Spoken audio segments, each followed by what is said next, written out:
Assalamualaikum warahmatullahi wabarakatuh. Perkenalkan, nama saya Ronaldo Kaisar Nurhilal. Saya dari mahasiswa IAIN Purwokerto. Di video kali ini, saya akan menjelaskan tentang komunikasi kelompok dan organisasi.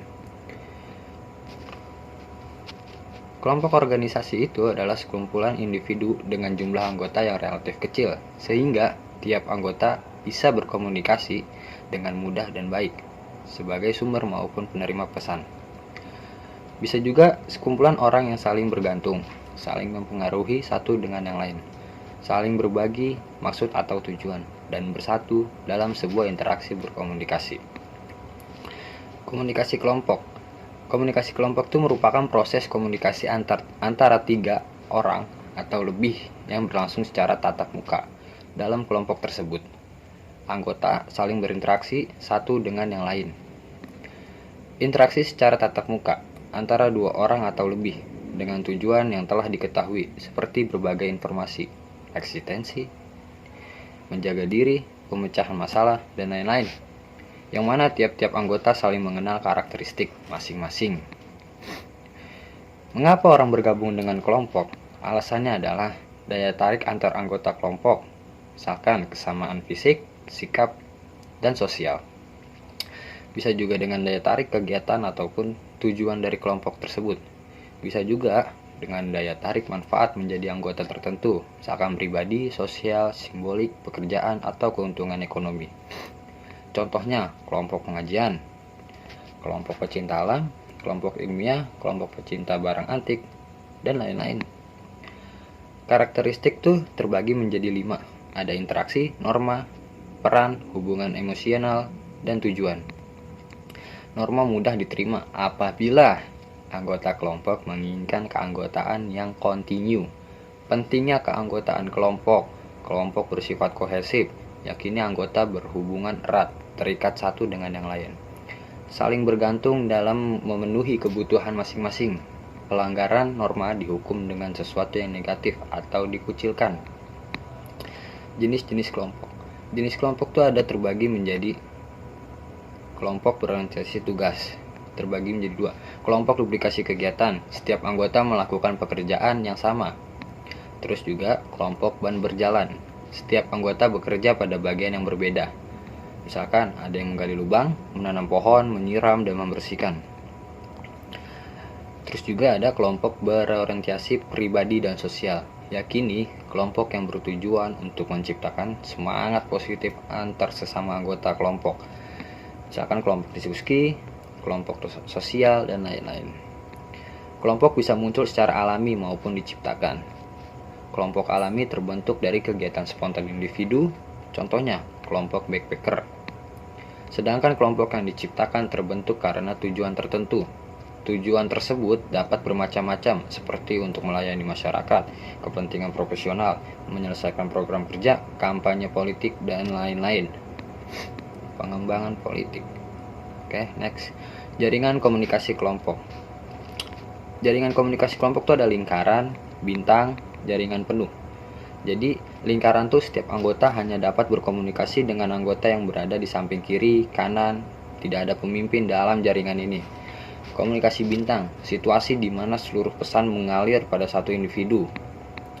Terus juga jaringan penuh, setiap anggota dapat berkomunikasi dan melakukan timbal balik dengan semua anggota kelompok yang lain.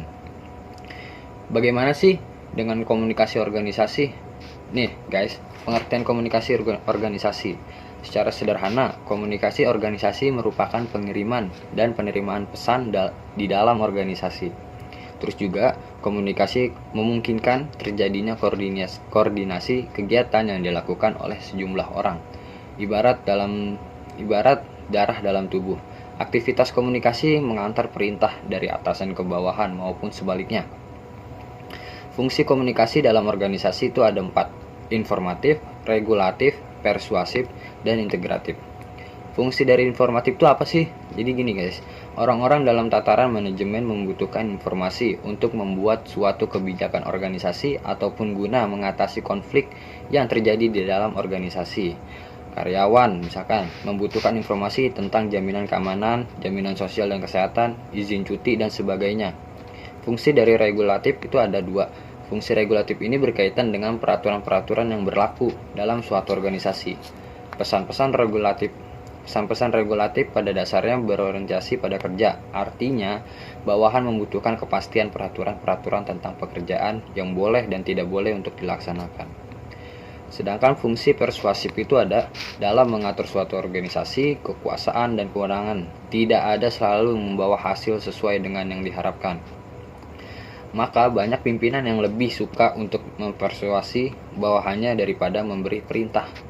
Sebab pekerjaan yang dilakukan secara sukarela oleh karyawan akan menghasilkan kepedulian yang lebih besar dibanding kalau pimpinan sering memperlihatkan kekuasaan dan kewenangannya.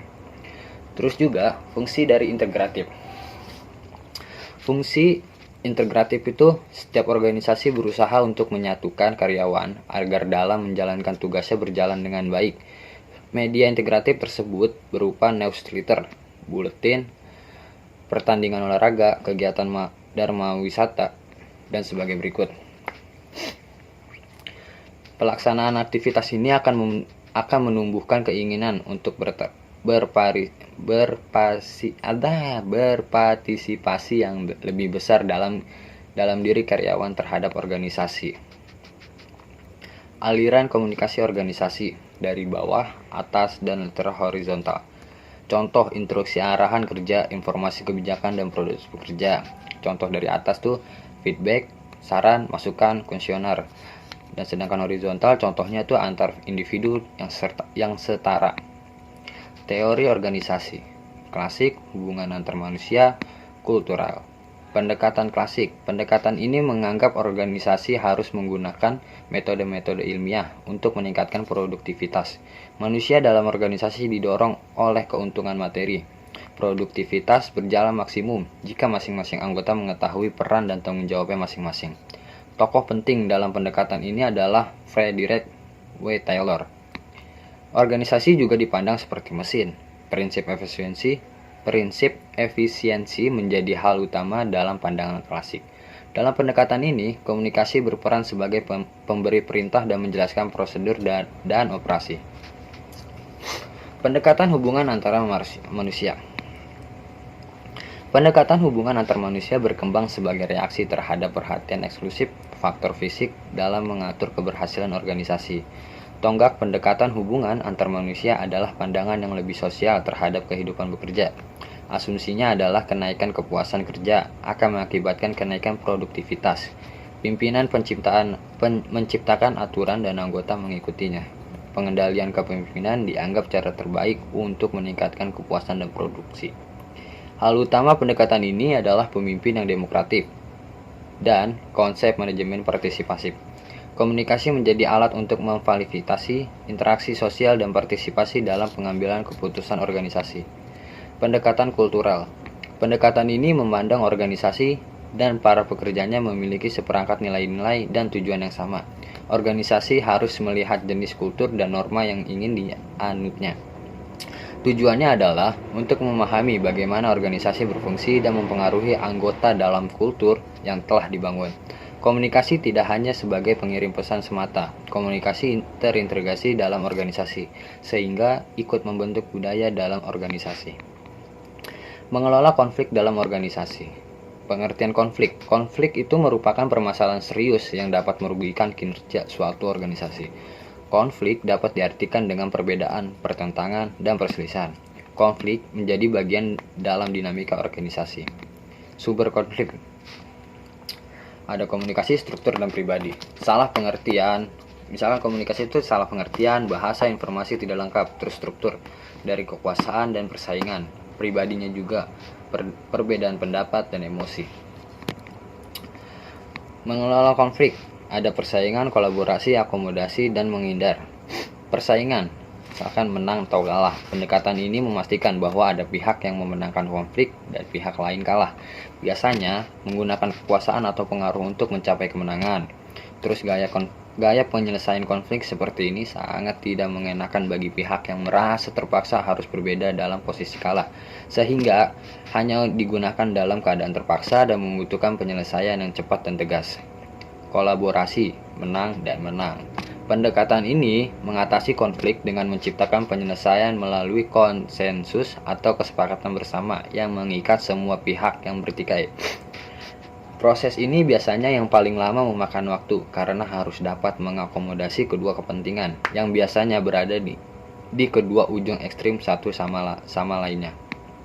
Akomodasi, pendekatan ini memastikan bahwa ada pihak berada dalam posisi mengalah atau mengakomodasi kepentingan pihak lain.